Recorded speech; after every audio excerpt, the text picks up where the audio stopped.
और वो पहले जन्नत में चला गया।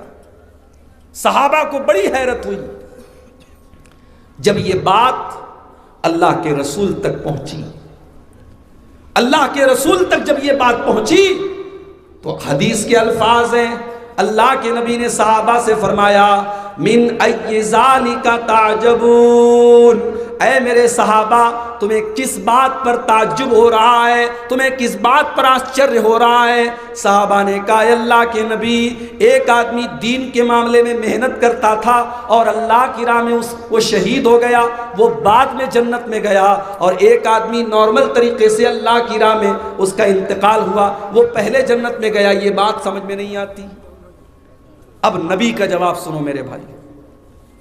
अल्लाह के नबी ने फरमाया, अलैसा मकस बादहु सनतन, ऐ मेरे सहाबा, वो जो दूसरा भाई था क्या वो अपने भाई के इंतकाल के 1 साल बाद तक जिंदा था कि नहीं था? सहाबा ने कहा कि हाँ अल्लाह के नबी जिंदा था। आपने पूछा, अलैसा कद अदरक रमजान, उसे अपनी जिंदगी में 1 रमजान और ज्यादा मिला कि नहीं मिला? सहाबा ने कहा हाँ अल्लाह के नबी, उसे 1 रमजान और मिला। आपने फरमाया, अलैसा कद सल्ला मिन सजदतिन कज़ा व कज़ा, उसने 1 साल में इतनी सारी नमाजें ज्यादा पढ़ी कि नहीं पढ़ी? सहाबा ने कहा हाँ अल्लाह के नबी, उसने इतनी सारी नमाजें ज्यादा पढ़ी। आपने फरमाया, फकान बैनहुमा मिम्मा अबादु बैन अस्समाई वल अर्ज़ी, ओ मेरे सहाबा, जिसने रमजान का महीना पा लिया उसने अपने भाई से इतना ज्यादा वो आगे निकल गया कि जमीन और आसमान के बीच में जितनी दूरी है, जमीन और आसमान के बीच में जितना फासला है, जितना डिस्टेंस है, उतना दोनों के दर्जे के बीच में है। दोनों बराबर नहीं हो सकते क्योंकि उसकी जिंदगी में 1 रमजान और आया था। मेरे भाइयों, हम खुशकिस्मत हैं, हम किस्मत के धनी हैं। अल्लाह ने हमें एक और रमज़ान का मुबारक महीना हमें दिया है और वो महीना 1 हफ्ते के बाद शुरू होने वाला है। मैं आप सबसे गुजारिश करूँगा उस महीने की कदर करना। मेरे भाई, मेरी माँ बहनों, आपसे भी कहूँगा, सिर्फ खाने पकाने, इफ्तारी और सहरी में और किचन में अपना टाइम मत आप बर्बाद करना। रमज़ान खाने पीने का महीना नहीं है, रमज़ान अल्लाह की इबादत का महीना है, रमज़ान कुरान की तिलावत का महीना है, रमज़ान अल्लाह से दुआ करने का महीना है, रमज़ान शबे कद्र में जागने का महीना है, रमज़ान अल्लाह के सामने तौबा करने का महीना है, अल्लाह के सामने रोने का महीना है। इसलिए रमज़ान में जितना हो सके आप ज़्यादा से ज़्यादा नेकी के काम करें। रोज़ा तो हम सब इंशाअल्लाह रखेंगे, रोज़े के साथ साथ आप नमाज की भी पाबंदी करें, आप तिलावत की भी पाबंदी करें और आप गुनाहों से बचने की कोशिश करें। भाई, रोज़ा का मतलब क्या होता है? रोज़ा को अरबी में क्या कहते हैं? सौम। सौम के माने रुक जाना, सौम के माने रुक जाना। रोजे में हम खाने से रुक जाते हैं, पानी से रुक जाते हैं। सामने केला रखा हुआ है, सामने अनार रखा हुआ है, सामने आम रखा हुआ है, ठंडा ठंडा पानी रखा हुआ है, शरबत रखा हुआ है, रूह अफ़ज़ा रखा हुआ है, मगर हम नहीं पीते, हम नहीं खाते। क्यों? अल्लाह ने मना किया है।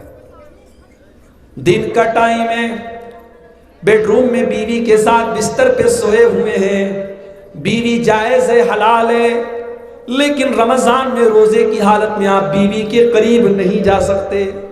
कौन सी ताकत है जो बीवी के करीब जाने से हमें रोक रही है? खाने से हमें रोक रही है, पानी से हमें रोक रही है। मेरे प्यारे भाइयों, वो अल्लाह का डर है जो हमें रोक रहा है। तो जो अल्लाह के डर से हम रोज़े की हालत में खाते नहीं हैं, पीते नहीं हैं, बीवी से संबंध नहीं बनाते हैं, उसी अल्लाह के डर से अपनी ज़ुबान की भी हिफाजत करना।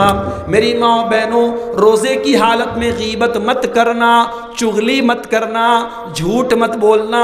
मेरे भाइयों, रोज़े की हालत में मोबाइल पर फिल्में न देखना, मोबाइल पर सीरियल न देखना, मोबाइल पर नंगी तस्वीरें न देखना, गंदी चीज़ें न देखना।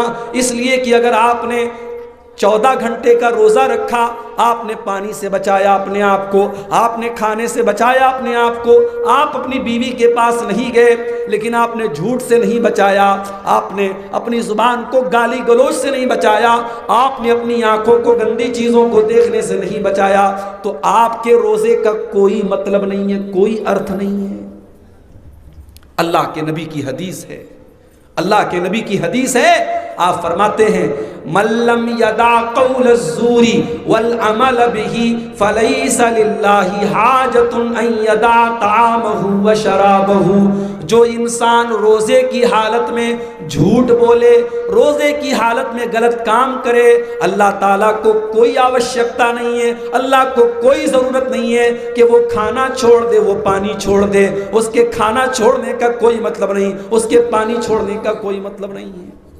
तो रोज़े की हालत में अपनी ज़ुबान की आप रक्षा करें, अपनी आँखों की आप हिफाजत करें, अपने जिस्म की आज़ा की हिफाजत करें। ये थोड़ी सी गुफ्तगू मैंने रोज़े के ताल्लुक़ से की।